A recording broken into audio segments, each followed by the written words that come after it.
Čím se řídí naše rozhodování při nákupu? Je to jen otázka ceny a kvality? Je naše rozhodování čistě racionální? Marketingoví odborníci se stále víc zaměřují na vzorce našeho podvědomého chování, zejména v těžkých ekonomických dobách. Bitva o smysly začíná. Jako spotřebitelé máme bohatý výběr. Výrobky jsou si přitom čím dál podobnější. Terčem umně skrytých svůdných lákadel jsou naše smysly. Hmat, zrak, čich a sluch. Obvykle se tak děje za zavřenými dveřmi. O rafinovaném marketingu se příliš nemluví. My však nahlédneme pod pokličku k těm, kteří nás vlastně k nákupům svádějí. Jak se vytváří vůně hotelu? A proč si odborníci dlouhé měsíce lámou hlavu, jen aby z vysavače vyloudili ten správný zvuk? A kdo by si byl ještě před pár lety pomyslel, že dnes budeme ve velkém nakupovat drahá bílá auta? Tento barevný trend byl ovšem naplánován dlouho dopředu. Náhodná volba zákazníka je minulostí. Dnes vládne promyšlená síla smyslů.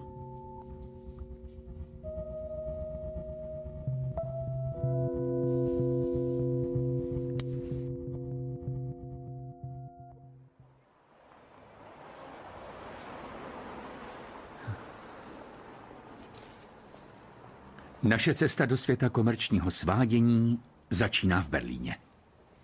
Mezinárodní hotelový řetězec Swisshotel se potýká s problémy. V hlavním městě je nadbytek hotelů. Ve všech jsou stejně kvalitní lůžka. Čím by se mohl Swisshotel odlišit od ostatních?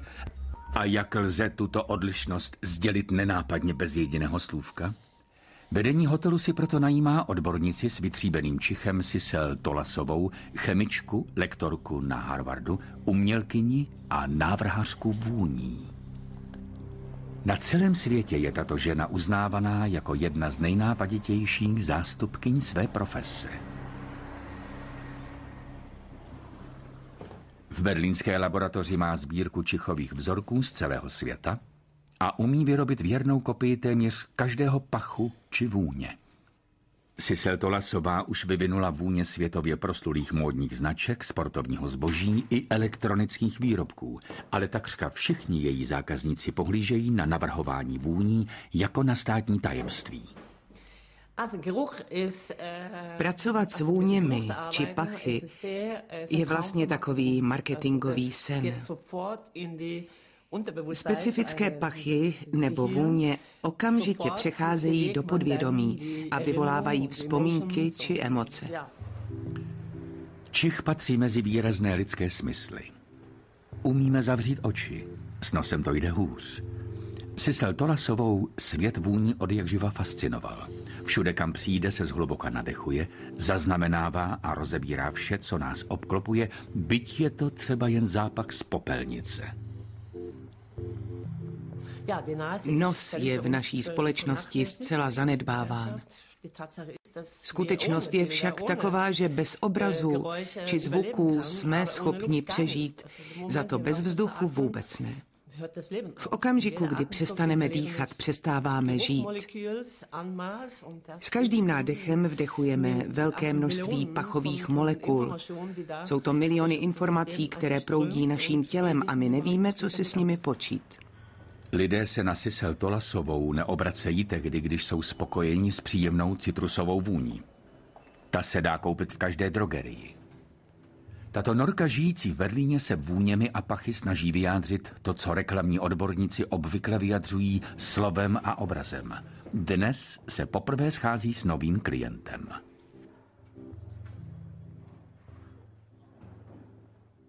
To je v podstatě první projekt, do kterého bychom se rádi pustili. Chtěli bychom pro všechny hotely našeho řetězce vytvořit vůni, která hosty obohatí o jeden smysl navíc, jen co do hotelu vstoupí a kterou si uchovají v paměti i poté, co z něj odejdou. A když pak přijdou do jiného hotelu v Pekingu nebo v Indii, tak bychom si přáli, aby tu samou vůni našli i tam. Takovou představu jsme si udělali v jakési mladické nerozvážnosti. A teď bychom rádi věděli, jestli se dá uskutečnit. Ano, potřebuju hodně materiálu. Už jsme se do toho pustili, něco jsme dali dohromady. Výzkum s cílem najít novou vůni pro Swisshotel může začít. Zpočátku musím načerpat hodně dojmů. Pokusím se zachytit vůně a pachy nejrůznějších materiálů nejprve vlastním čichem, neboť ty materiály jsou součástí identity Swisshotelu. Požádali mě, abych se na to zaměřila.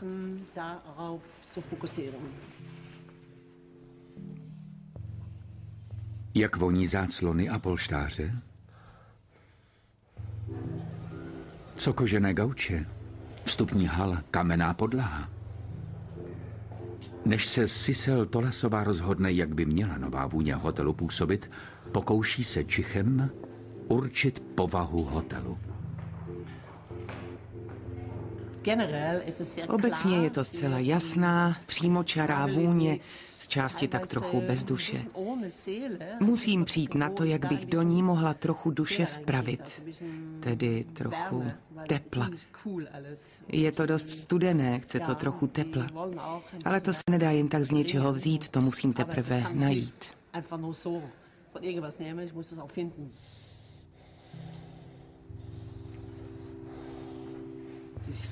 Hledám teplo v těchto materiálech, anebo to možná zkusím ve Švýcarsku. Uvidíme. Než vytvoří konečnou podobu vůně, má před sebou ještě dlouhou cestu. Sissel Tolasová se snaží pokud možno vystopovat zejména vůně autentické. Nepřemýšlí v kategoriích dobrý či špatný. Pro mě neexistuje nic dobrého nebo špatného. Pro mě existuje jen pach či vůně. Všechny mají stejnou šanci. Jaký pach je dobrý, jaký špatný a proč? Proč něco voní a něco spíš páchne?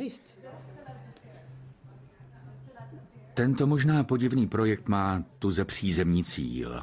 Peníze. Jde o to, aby Swisshotel přilákal co nejvíc nových hostů a někdejší hosty přiměl k tomu, aby se vrátili.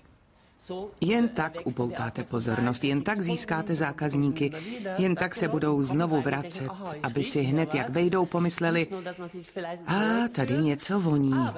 Nejde jen o libý pocit, ta vůně obsahuje určité informace o hotelu, které jsou jinak nezdělitelné. Sissel Tolasová bude na nové hotelové vůni pracovat dalších 6 měsíců.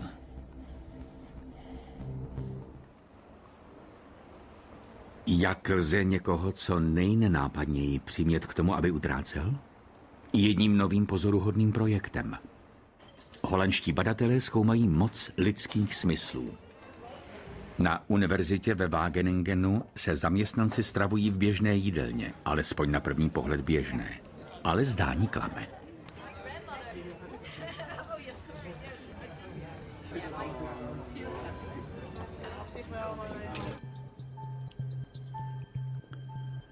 Sedma 20 skrytých kamer natáčí každé gesto zákazníků. Sáhnou po salátu nebo polévce? Vezmou si vodu nebo kolu? Váha zabudovaná v podlaze u pokladny váží každého zákazníka. Na základě dlouhodobého pozorování chtějí psychologové i ekonomové přijít na to, jak pracuje naše podvědomí. Projekt z velké části financuje průmyslový sektor.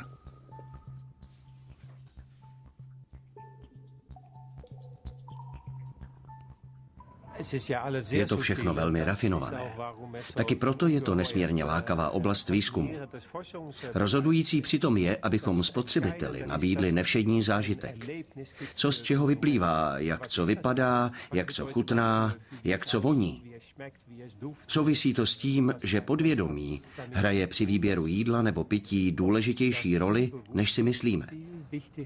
Jinými slovy, my vlastně často nevíme, proč jednáme tak, jak jednáme.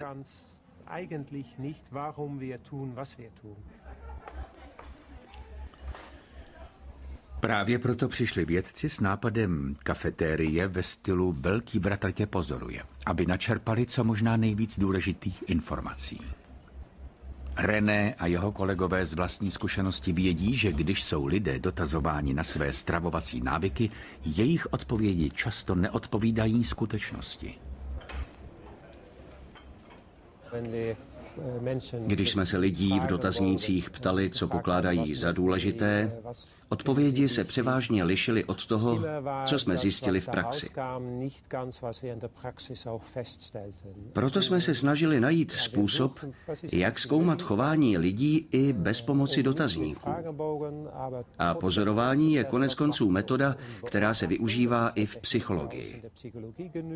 Proto máme v téhle kafetérii umístěné kamery, natáčíme, co se děje, a pozorujeme, na co lidé reagují, aniž bychom se jich museli ptát. Hosté o kamerách vědí. Všichni dokonce museli podepsat prohlášení, že s natáčením souhlasí. Ale ti, kteří sem chodí denně na oběd, už na kamery dávno zapomněli. Pro vědce je to ideální, přímo laboratorní prostředí.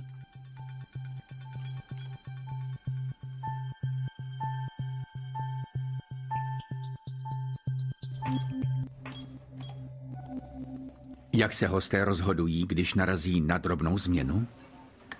Na červené světlo místo zeleného? Na vůni z otevřené kuchyně? Nebo na popovou či klasickou hudbu? Uveďme si příklad. Před několika dny v kafetérii přibyl automat na kávu, i když podobný přístroj přímo v kafetérii nabízí stejnou kávu zadarmo. Vědci chtěli zjistit, proč jsou hosté ochotni za kávu zaplatit. Vyberou si kávu, která je zadarmo, kávu z přístroje v kafetérii, a nebo kávu z drahého profesionálního přístroje? Jak ovlivňuje typ přístroje naše rozhodování? Pokoušíme se přijít na to, podle čeho se rozhodují. Je to lepším designem kávomatu? Nebo je to tím, že vydává příjemnější zvuk? A nebo káva voní líp, nebo jednoduše líp chutná? Víme, že ve hře je celá řada aspektů a my bychom rádi zjistili, jakou váhu mají jednotlivé součásti při rozhodování. Ovlivňuje naše rozhodování skutečně jen chuť? V zákulisí kafetérie se odvíjí zajímavý pokus. Do nosu testované osoby se hadičkou vpouští přesně odměřené množství kávové vůně. Do úst se vstřikuje chuť kávy. Na obrazovce se objevují obrázky 3 různých přístrojů. Testované osoby mají úkol ohodnotit chutě. Kávomat z jídelny, drahý profesionální přístroj a obyčejný automat s kávou zdarma.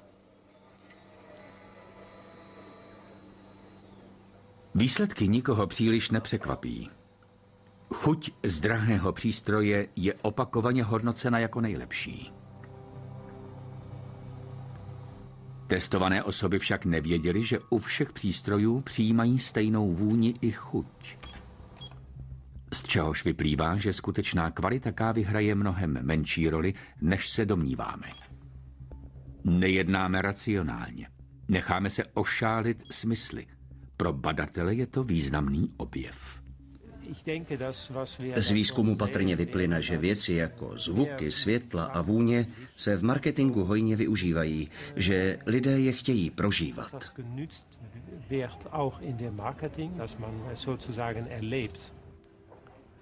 Pokusy v jídelně jsou teprve v počátcích a budou pokračovat ještě 10 let. Ale badatelé se už teď shodují v jednom. Lidi lze působením na smysly navnadit tak, aby kupovali to, co výrobci chtějí. Výrobci neponechávají náhodě ani to, jaký zvuk jejich produkty vydávají.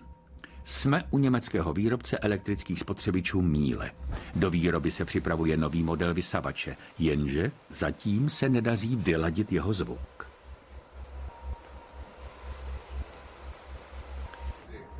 Společnost si najala Friedricha Blutnera, specializovaného psychoakustika ze Saska. Pan Blutner, původním povoláním výrobce hudebních nástrojů, má se svým týmem přijít na to, jak má vysavač znít, aby si jej chtělo koupit co nejvíc zákazníků. Design přístroje bude poté upraven podle jejich doporučení. Je docela napínavé zabývat se různými aspekty zvuků a tónů. Původně se to týkalo zejména automobilového průmyslu, známým příkladem je zvuk zavíraných dveří. Pak následovali domácí spotřebiče. Teď přibývá těch, kteří se zabývají akustikou v potravinářství, například šustění obalů různých potravin. Ale také zvuky, které vydáváme, když jíme, například když se do něčeho zakousneme.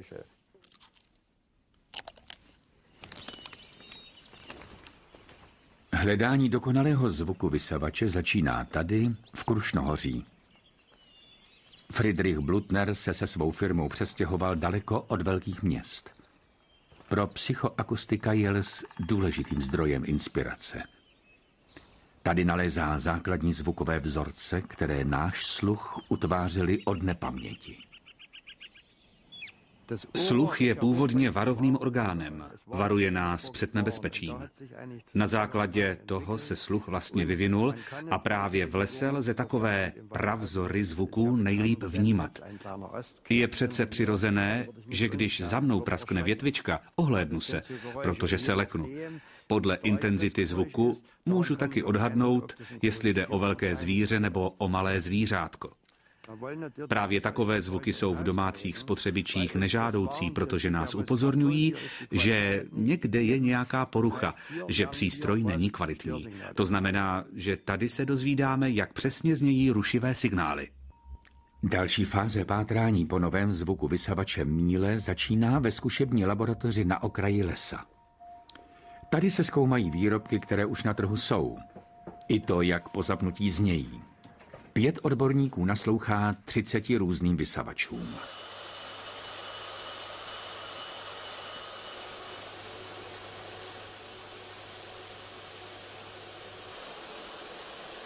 Jejich zvuk oceňují známkou od 1 do 10. Čím déle naslouchají, tím je zřejmější, že každý vysavač zní jinak. Po půl hodině luxování jsou jasné první výsledky. Tak, a máme vítěze.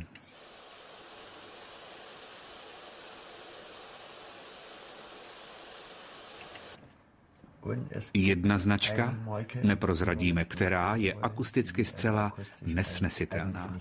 To je negativní příklad.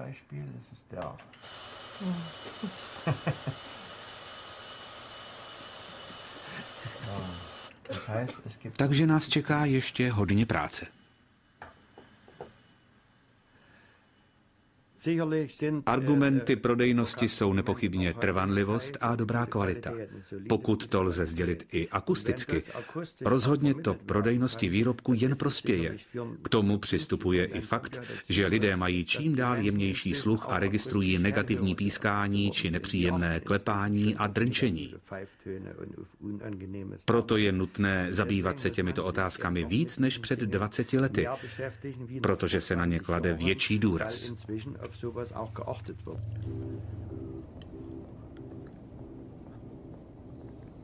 Návrhářka vůní Sissel Tolasová je na cestě z Berlína do Švýcarska.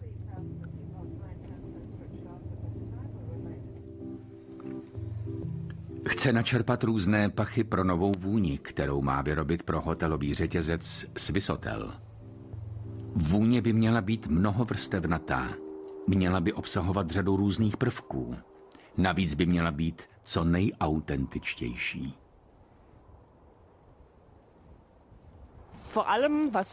Zajímá mě především Švýcarsko a jeho různé vůně. Dají se v tom čisťonkém Švýcarsku vůbec nějaké pachy vnímat? Můžu si přivonět k horám a porovnat vůni hor s pachy města? To mě zajímá především. Zjistit se to dá nejlíp přímo na místě. Vysokohorský vzduch, sníh a vůně dřeva pro hotelovou recepci v Berlíně? Sissel Tolasová se snaží objevit typické švýcarské vůně v Curychu.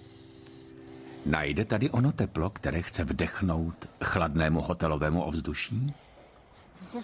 Je to všechno velmi čisté, jasné, chladné. Nezachycuji žádné teplé vůně či pachy, žádné vůně exotické kuchyně nebo něco podobného. Jsou to vesměs konvenční pachy a vůně. Nemůžu říct, páni, to je něco nového, něco, co bych v tomhle kontextu nečekala. Ano, velmi elementární. Kámen, déšť, sníh, dřevo. Přesně tak jsem si to představovala. Ano. Ve stínu starobylých bank dostává Sissel Tolasová nápad. I když tento pach normálnímu nosu příliš nevoní, má sehrát významnou roli pro švýcarský hotelový řetězec. Peníze.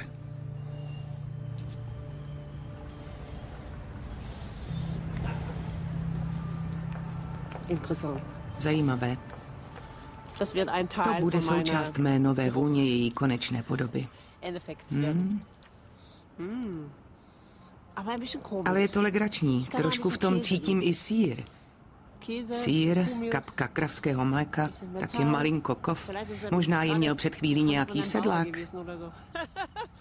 Kdo ví? Po celodenním zkoumání dospívá Sissel Tolasová k osvědčenému a pravdivému závěru. Peníze nesmrdí. Po návratu do Berlína se ve své laboratoři pouští do práce. Přestože v obchodním světě vládne vysoká poptávka po jejich vůních, Sissel si vždy najde čas pro uměleckou práci. Chce, aby si lidé mnohem víc uvědomovali vůně kolem sebe. Návrhářka si ráda hraje s pachy a vůněmi, které známe, a na svou práci pohlíží jako na umělecký projekt. Jeden projekt se týkal 4 naprosto odlišných čtvrtí Berlína. Pracovala jsem na něm rok a byl prezentován na berlínském bienále 2004. Každý voní jinak a projekt se jmenuje Nosojaf, bez hranic. To znamená, že hranice nahoře se nedá identifikovat, dole je to trochu extrémní a v projektu jde o toleranci vůči všemu odlišnému v oblasti pachů a vůní. Tady uprostřed je Charlottenburg. Pak to jde dál, až nakonec je tady celý Berlín. V jednom flakonu. Čichová totožnost města, vůně i zápachy dobrých i špatných čtvrtí, přepichu i chudoby, pocity, které vyvolávají, to všechno je v těchto lahvičkách. Teď se však vraťme do holandské kafetérie s průmyslovými kamerami. Výzkumníci mění barvu osvětlení. Naberou si hosté víc salátu pod zeleným osvětlením? Bude jim ryba pod modrým nasvícením připadat čerstvější? A posedí si déle v židlích pestřejších barev? Na konkrétní výsledky je ještě brzo, ale jedno je jisté. Barvy skutečně ovlivňují naše chování.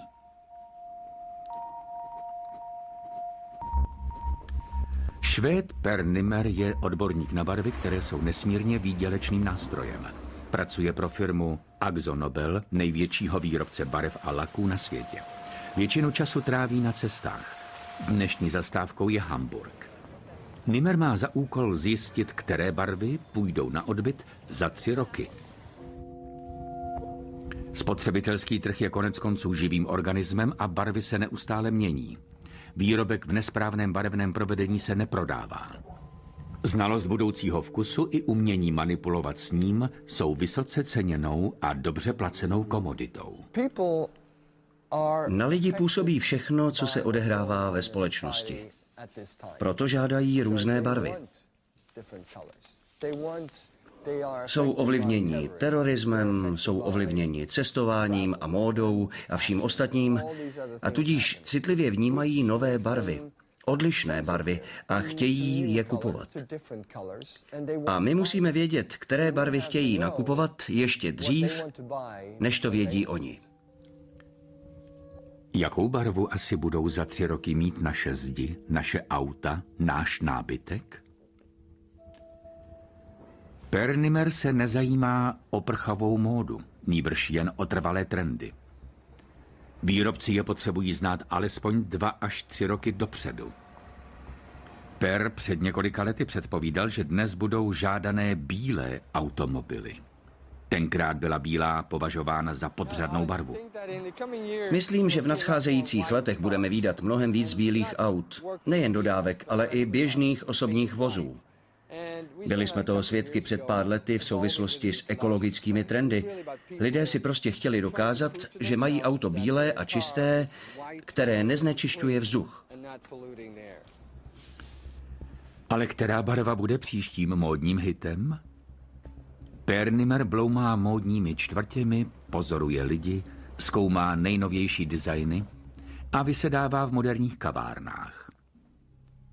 Hlavní návrhář globální korporace s miliardovým obratem neustále vyhlíží barvy, které by mohly za 3 roky představovat zlatý důl.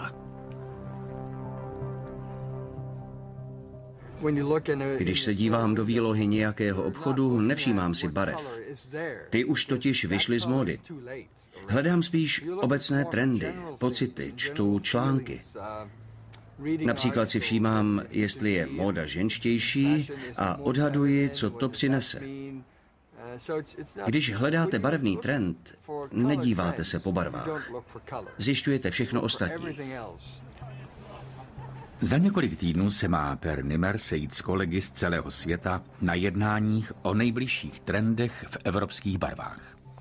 Chtějí se dohodnout na společném směřování.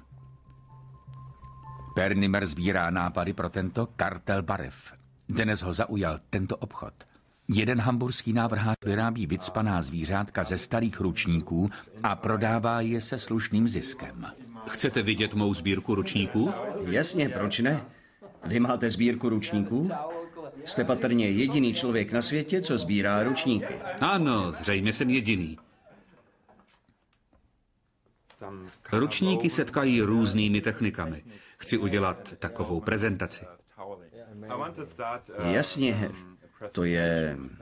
to je úžasný nápad. Děkuji.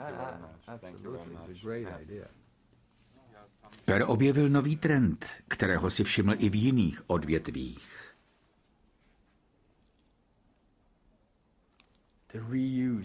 Opětovné použití materiálů je nesmírně módní trend, zcela v souladu s ekologickou udržitelností. Trend zeleného designu, kterého jsme svědky. Když se na to podíváte, vidíte oranžovou 70. let, pruhy z 50. let, což dokazuje, že jde o použitý materiál. Je jedno, že barvy nejsou módní. Nejmódnější je na nich to, že jde viditelně o použitý materiál.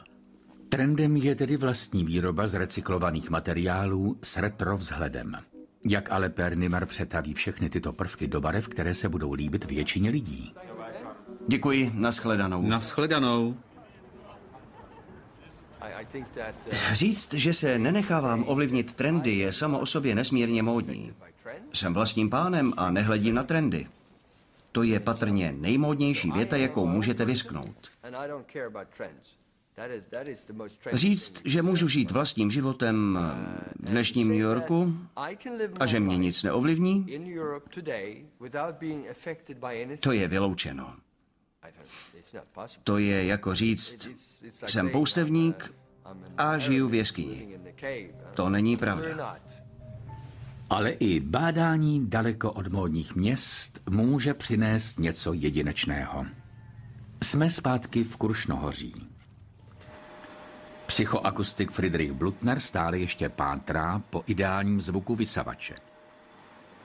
Teď přichází řada na zákazníky, kteří mají ohodnotit zvuk několika modelů vysavačů. Zaměřte se na složení zvuku, na jeho obsah. Jestli zaslechnete pískání nebo jiný zvuk, který k vysavači nepatří. 1 bod, pokud neuslyšíte nic, jen šumění. Nebo 10 bodů, když je zvuk stálý. 4. Dobrá, přejdeme k dalšímu spotřebiči. Výsledky testu jsou poněkud překvapivé. Tento hlučný modrý vysavač dostává nečekaně vysoké ohodnocení. Takové instinktivní rozhodnutí může být pro výzkumníky významným vodítkem. Překvapivé na tom je, že když se testovaných lidí v testu ptáme a zjišťujeme podvědomé reakce, tvrdí, že síla sání je důležitá, vysavač musí být výkonný. Ale když si pak o tom s nimi povídáme u šálku kávy, říkají ti samí lidé, neměl by být kapku těžší? Třeba, že si přejí, aby měli výkonné vysavače, rozum jim diktuje, aby byli spíš těžší. A tak o tom začnou spekulovat. Ale samo sebou nás zajímá jejich spontánní reakce a tady je sací síla očividně důležitým hlediskem. Jinými slovy, příjemné zvuky sami o sobě ještě nezaručují prodejnost.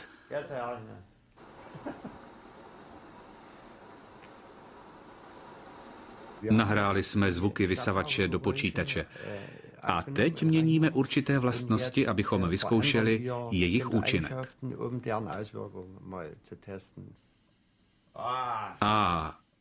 To je to pískání v lese. Trochu moc agresivní, že? To pískání je rušivé, to musí pryč. Umělé vytvořené zvuky se později stanou východiskem pro techniky. Nový vysavač by měl znít takto.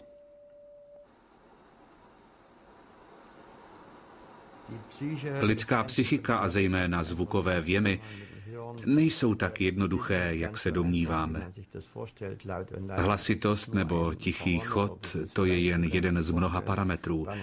Je to jako s polévkou. Je studená a teplá. Musí mít ale správnou teplotu. A ta se dá změřit teploměrem. Když polévka dosáhne správné teploty, pak je dobrá.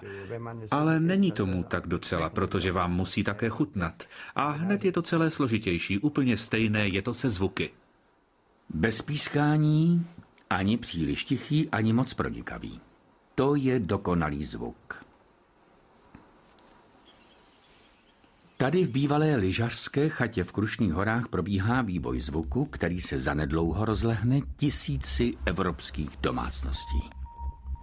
Ve švédském Malmö pokračuje pátrání po barvách. Jaké odstíny se budou dobře prodávat za 3 roky? Pernimer z firmy Akzo Nobel se pokouší odhadnout nejbližší směřování většinového vkusu v barevných odstínech i to, jak by jej mohlo ovlivnit. Ale občas ho předstihnou světové události, které určí další módní trend ve výběru barev. Z čista jasna se může něco přihodit. Například události v New Yorku 11. září 2001. To mělo obrovský vliv na barvy. Předtím jsme měli vybranou paletu pastelových barev a toho podzimu jsme přešli na přirozené, bezpečné barevné odstíny. Lidi začali méně cestovat, zůstávali doma a natírali svůj hrad bezpečnými barvami.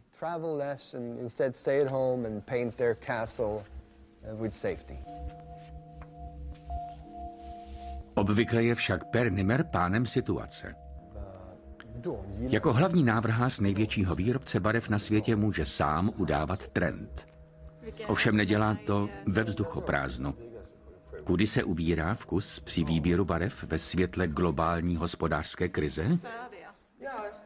Pernimer se pokouší přetavit dojmy, které nazbíral za posledních pár týdnů, do ucelených barevných koncepcí.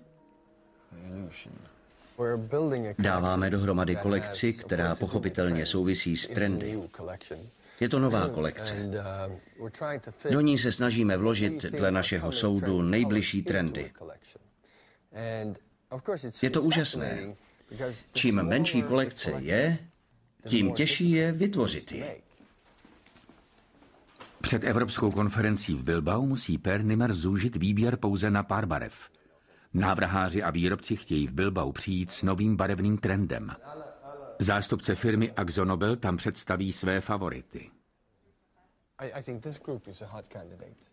Myslím, že tahle skupina je horkým kandidátem. Modrá je naděje, modrá je svoboda. Dnes je situace tak špatná ekonomicky i v souvislosti s terorismem, že se přímo vnucuje trend naděje. Trend důvěryhodný, který vás naplní radostí. Máme tady spoustu zelené, což je pochopitelně barva ekologická, šetřící životní prostředí, představující udržitelný rozvoj. Myslím, že něco podobného se na konferenci objeví, samo sebou budu o to usilovat. Šumění lesa slouží jako předloha pro nový vysavač značky Miele. Uplatňují se přitom výsledky testování. Friedrich Blutner se spolu s kolegou pokouší uměle zesílit šumění lesa.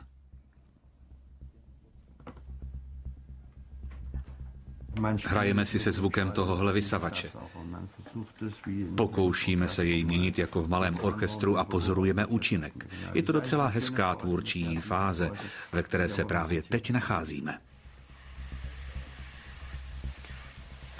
Zvukoví technici se zabývají všemi částmi vysavače, které vydávají zvuk, ve snaze zdokonalit jeho akustickou stránku. Na tomto projektu pracují už téměř rok. Friedrich Blutner se ve volných chvílích zabývá svým nejmilejším projektem. Vyrobil housle, které by měly mít dokonalý tón. Na vzhledu mu nezáleželo. Nástroj je vyroben z černého plastu a byl neprodejný. A tak pan Blutner musel nakonec svým houslím vrátit obvyklý staromódní vzhled. Tyto housle jsou imitací klasických starých houslí.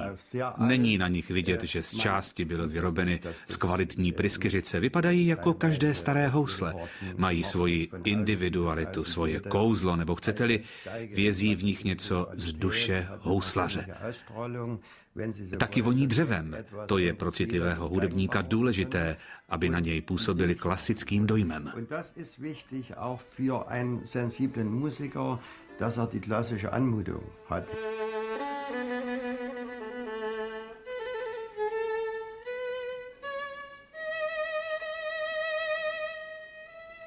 Psychoakustik pan Blutner dokázal, že jeho housle z umělé hmoty mohou konkurovat klasickým dřevěným nástrojům. Housle ze zvukové laboratoře kupují zejména mladí hudebníci.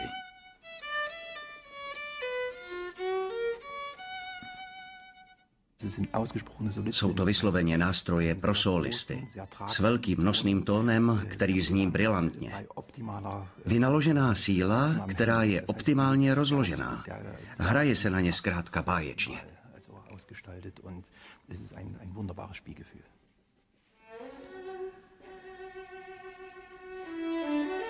Řada hudebníků však na plastový nástroj pohlíží s opovržením. Souhra všech smyslů někdy vítězí nad pouhým zvukem. Na příkladu houslí jsme se zcela jasně poučili, jak důležité je vnímání všemi smysly. Neznám jiný podobný příklad, kde jsme neustále dostávali tentýž jasný signál. Vnímání je komplexní. Velkou roli hraje zrak. Je to podmíněno i kulturně. Roli hraje pach, hmatový věm, až nakonec to všechno splyne v jedno.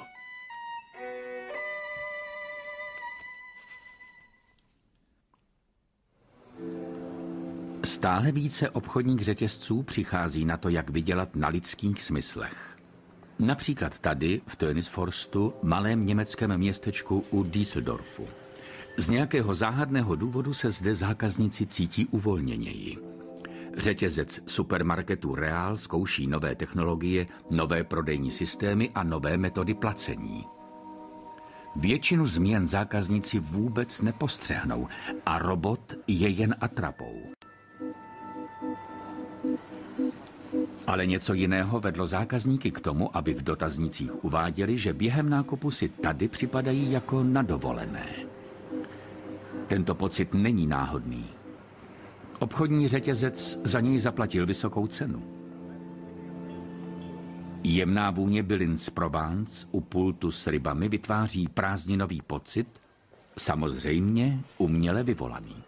Ze zvláštních reproduktorů se line vzdálený křik racků. Po podlaze plavou animované rybky.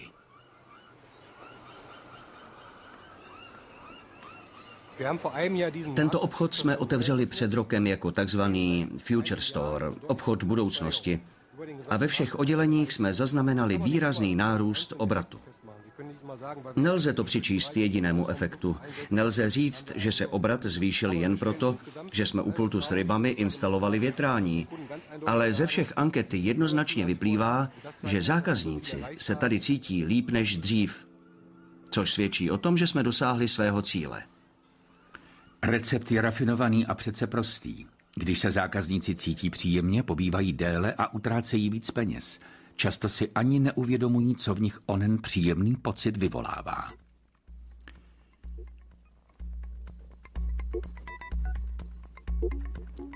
Mezitím se do Bilbaa sjela mezinárodní elita odborníků na barvy.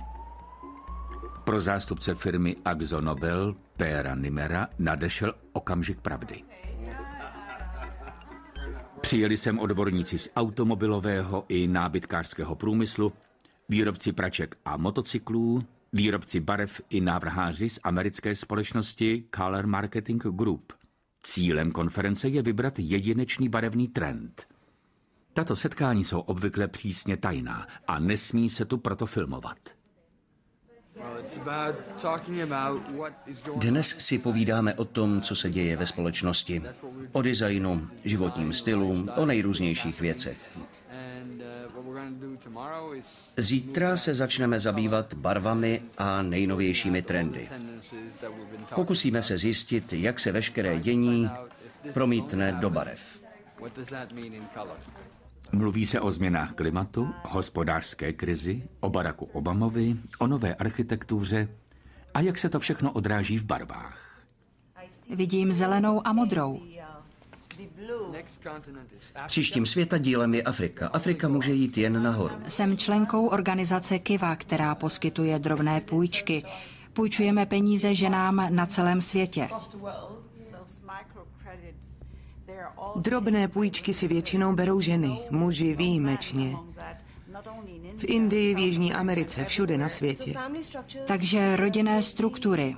Přecházíme na režim úplných rodin a taky na obrovskou mobilitu. Lidi cestují do velkých měst. Když se podíváte na design, jaký je zelený design? Myslím bez ohledu na materiál, který je třeba recyklovaný, ale jak vypadá? Jak se dá definovat zelený design? Je zde hnědá, která vypadá jako fialová, hnědá malinko do červena, hezká základní šedá a světle šedá. Myslíte, že s tím můžeme pracovat, nebo chceme pracovat s tímhle? Po prvních 2 dnech se začíná rýsovat společný trend. Předpoklady a domněnky Pera Nimera se ukázaly jako správné. Modré odstíny dobře zapadly, taky purpurové a žluté odstíny jsou dobré. Moje zelená je určena pro interiér, je pro architekturu. A řada lidí je tu i kvůli motorkám. Takže jsem v pohodě. Color Marketing Group byla založena v roce 1962. S více než 1000 členů představuje ve světě nejmocnější obchodní organizaci zasvěcenou barvám. Její motto zní: barva se prodává, správná barva se prodává lépe. Avšak i v globalizovaném světě musí její členové přihlížet k regionálním rozdílům. John Bredenferder je poradcem na barvy a současným předsedou Color Marketing Group. Účastní se všech regionálních setkání v Americe, Evropě i v Asii. Dnes dopoledne jsme měli prezentaci statistických údajů o barvách aut v Asii. Thajsku vládne z nějakých důvodů zřejmá averze vůči bílé. Je to jen malý segment trhu. Všude jinde v Asii je bílá barva přijímána dobře. Nepochybně to souvisí s kulturními aspekty. Právě takový průzkum dokládá, že asijský trh skýtá řadu různých informací.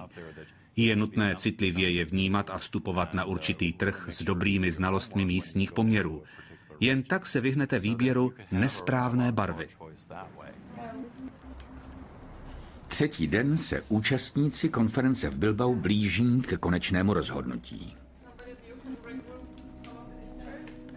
Po debatách o obecných trendech nyní mezinárodní návrháři vybírají konkrétní barevné odstíny. Vládne tvůrčí zmatek. Je to brainstorming a trochu i dětská hra, ale jde tu o velké peníze. Když se podíváte na výrobek, vidíte jeho barvu. Chcete, aby váš výrobek na trhu měl tu správnou barvu, abyste ho dobře prodali. Jádrem všeho je prodej výrobku prostřednictvím barvy. Proto nás firmy platí, aby líp uspěly na trhu.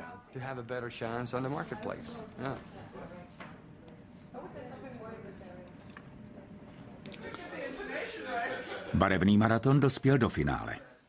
V závěrečné fázi odborníci vyberou z množství návrhů nejvýznamnější módní barvy. Barvy nejsou tak jasné, což je důsledek globální hospodářské krize. A nejsou tak čisté, což odráží boom autentických ručních výrobků. Takže tohle je paleta evropských barevných trendů, kterou jsme vybrali, určená pro roky 2010 a 2011. Takže je uvidíte na trhu.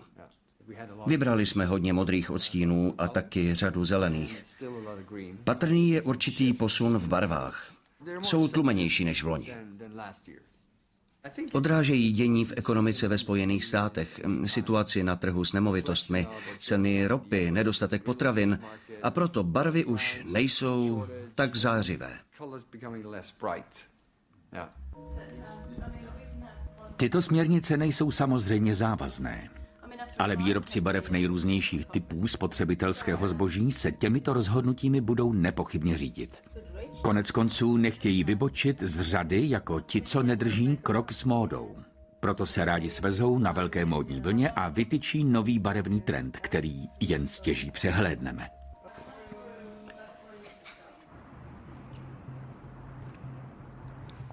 Zakázka Friedricha Blutnera je také v podstatě dokončená.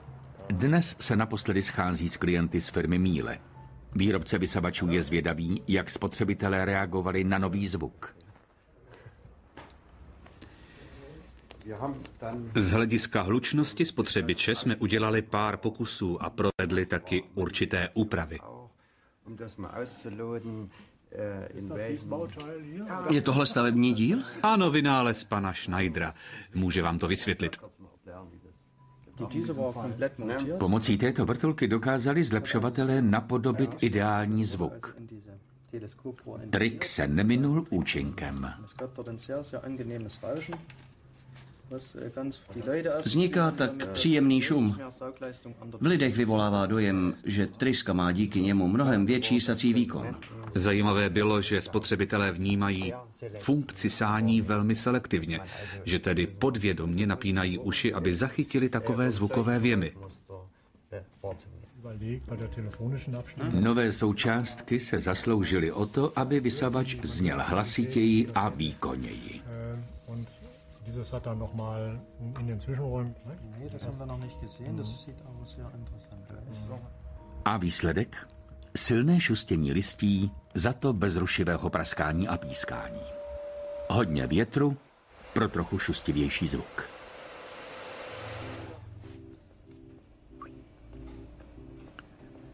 Sisseltolasová také dospěla do závěrečné fáze své zakázky. Specifická vůně pro hotelový řetězec je téměř hotová. Její základ tvoří směs vůní a pachů v hotelu v Berlíně i ve Švýcarsku. Zajímavé. Sisseltolasová má k dispozici téměř 8 000 různých vůní a pachů. Svůj nový výtvor připravila až z 200 různých ingrediencí.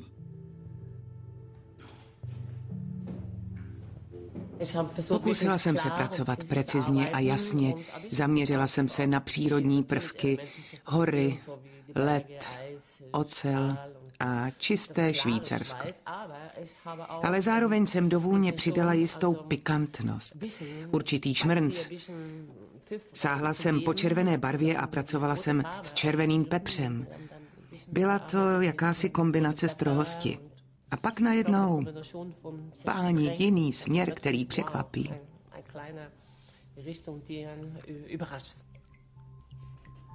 Je to běh na dlouhou trať. Sisseltolasová zkoušela několik týdnů nové aroma, po kapkách přidávala příměsi, míchala je a zkoušela nové kombinace. Její nápad začlenit do výsledné vůně i neobvyklé pachy vyvolal u jejího klienta zpočátku nevoli. Trvala jsem na tom, aby součástí vůně byla i vůně peněz. Klient se divil prý, co to má znamenat, a já, peníze jsou ve Švýcarsku důležité. Nová vůně pro Swiss Hotel je konečně hotová. Nová totožnost, kterou lze zachytit jen čichem. Nenápadná nová zbraň v nelítostném boji o zákazníka. Co na ní řekne ředitel hotelu?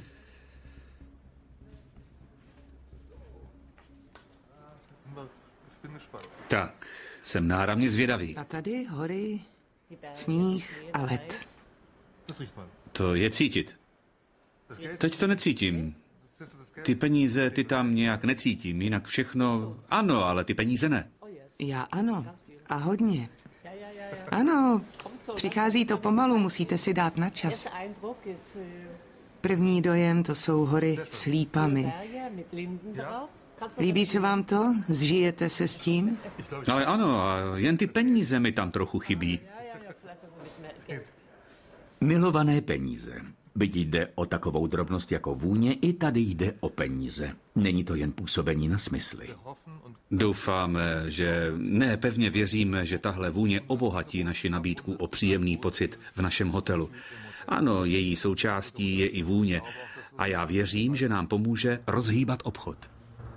Od této chvíle bude z hotelové klimatizace proudit dokonalá směs vůní. Nenápadná, téměř nepostřehnutelná.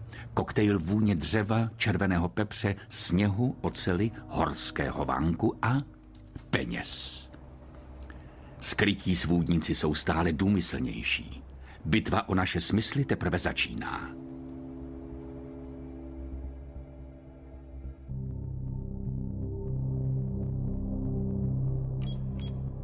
České znění připravili Renata Jarošová, Ingrid Vichnarová, Jan Wagner, Renata Wolfová, Ladislav Cigánek, Svatopluk Šuler, Šárka Kokrdová, Radim Štětina, Zuzana Trimlová, Václav Kvasnička, Dušan Jurčík, Vladimír Tišnovský a Jana Hrušková.